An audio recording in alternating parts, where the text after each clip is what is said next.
Thank you very much, Bruce. Thanks for being with us, our guest.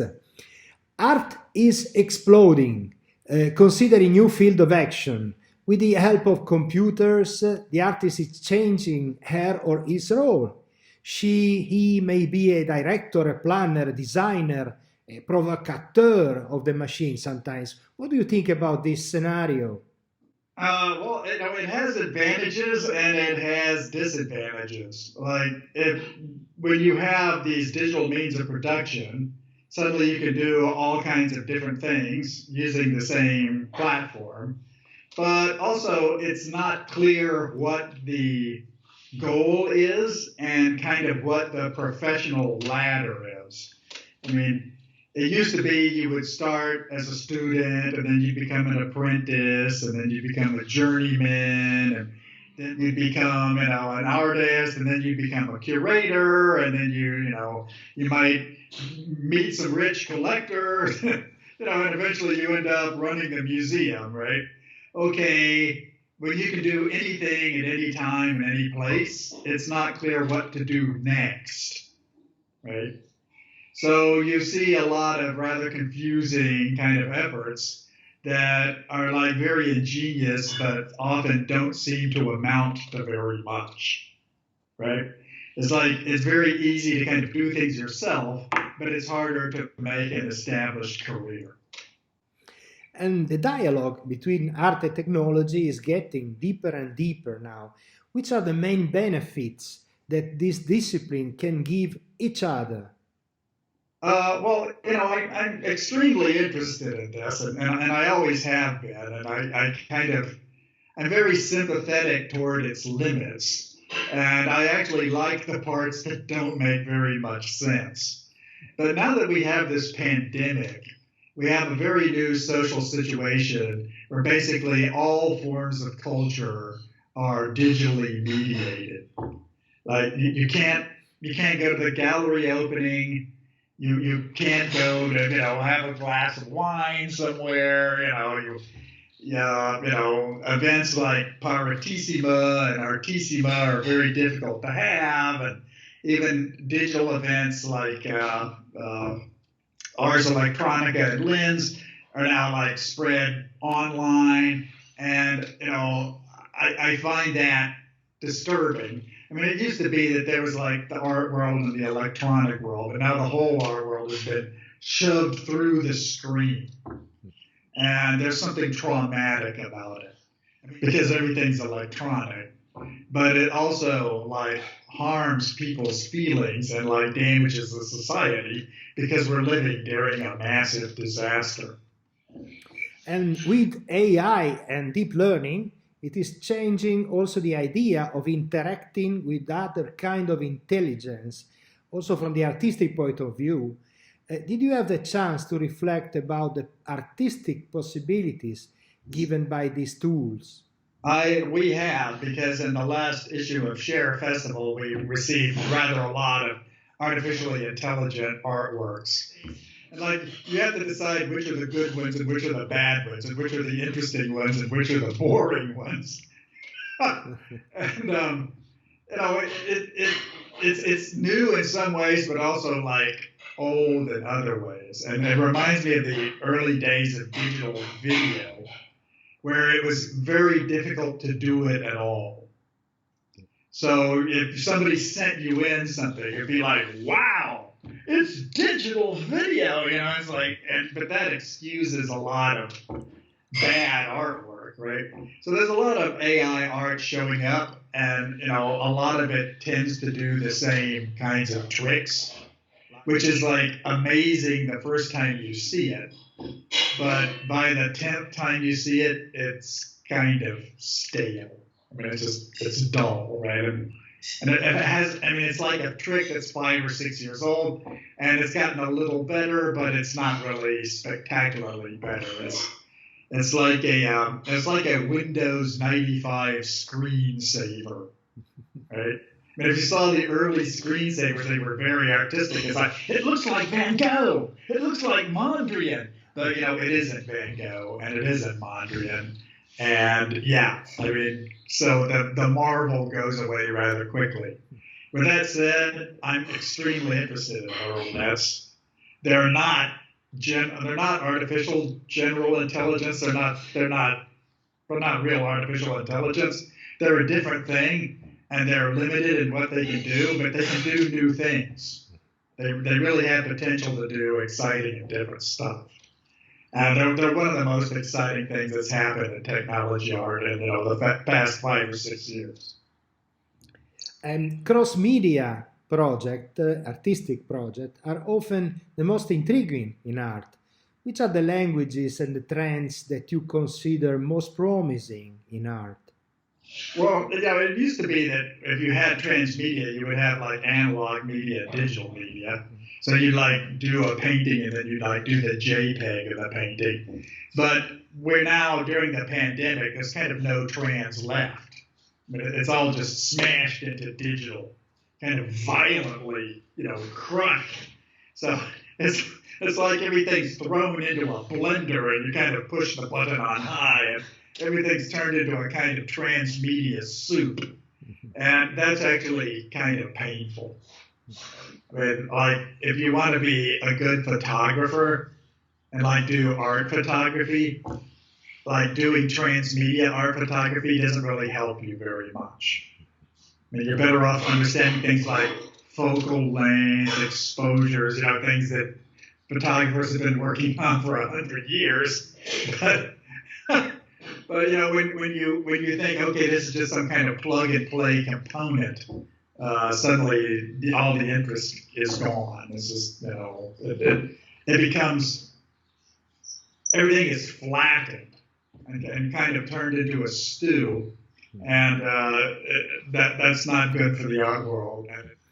And anyhow, everything seems to be market driven, and somehow art and this expression too, which can be disruptive as a situation in which art and artists and their new ideas, their poetry, can prevail, can show themselves freely. I know a lot of people who are in the art market world, and the art market world and the digital art world have traditionally been quite far apart because it's very difficult to sell or market digital art because you don't get unique works and you can't sort of sell them in the secondary art market. So I've seen people try to do this for a long time. But now when I talk to my friends in the gallery world or the market world, even though there's a lot of money in art, they're very upset because the normal methods of actually constructing the art market have fallen apart. Like, normally you would start a gallery, right? And then you would have artists you represented exclusively, and people would come off the street and they'd walk in, and you'd be the gallerist, and you'd say, "Madam, let me show you our new exciting young artist, and here are like 6 of his paintings," and maybe she buys one. But this is an old-fashioned retail market, right? I mean, it's like trying to sell shoes, right? And that kind of retail marketing is just collapsing everywhere. I mean, people can't go out to shop, and also they order things online, right? So, the ability to kind of launch new artists in a gallery has gone away. So it's not like the small place where they can start, right? Which is painful because, like, okay, if you're like a young artist from Cologne, on the French border of Germany, a nice town, right? It's like a lot of young artists come out of Cologne. You want to establish a local reputation first, right? I mean, you want to meet with your friends in Cologne, and you go to your cafe in Cologne, and you have like discussions, and you talk to your professor, and you talk to your gallerist, and you talk to the older guy who's like the established artist, right? And you learn a lot that way. Okay, if you're just on Amazon.com, who's going to help you, right? I mean, where's your network of people? And, suppose you're a regional artist, you want to, like, paint buildings in Cologne, right? Okay, that used to be a great way to earn a living because there are a lot of art people in Cologne, and they just really want to know, right? Like, there's a lot of regional Italian art, right? I mean, there are towns in Italy that are just famous for art production, and you do it locally, and the people locally are your friends, right? I mean, they're your patrons. They might be your relatives. Okay, and if the analog art market collapses, that support system is gone. Right? And being a writer, you take care about words, in particular words that are able to properly describe and to synthesize new situations and trends. Which are the words that you recommend to better describe the present and the near future, possibly? Well, I think we've got problems with aesthetics in digital art. Okay, if you've got generative art or augmented reality art or artificial intelligence art, how do you kind of come up with a vocabulary to describe what's good and what's bad, right? Or kinetic art or machine art or device art, and I'm very fond of those. Well, just take the example of an Alexander Calder mobile, right? Which is a work of kinetic art, right? It's like a cascade of levers invented in the 1920s. It's 100 years old. Okay, there's never been a good way to describe what a good Calder mobile looks like and which is a bad Calder mobile, right? It's like, okay, this one's pretty, and like that one's big, okay, right? Whereas if you talk about a ballet dancer, there's kind of like better methods. Like he's got very fine finish, very disciplined, or he's very expressive. You can talk about the movements of ballet as a ballet critic, but you can't talk about the movements of this Calder machine art in the same way, right? And and kinetic art is kind of famous for not having enough critics. Because it's like easy to build the machines, but it's not. It's hard to say which is the good one and which is the bad one. Right? Okay, if you're talking to a painter and you're a painting critic, you can say things to him like, I would work on the impasto.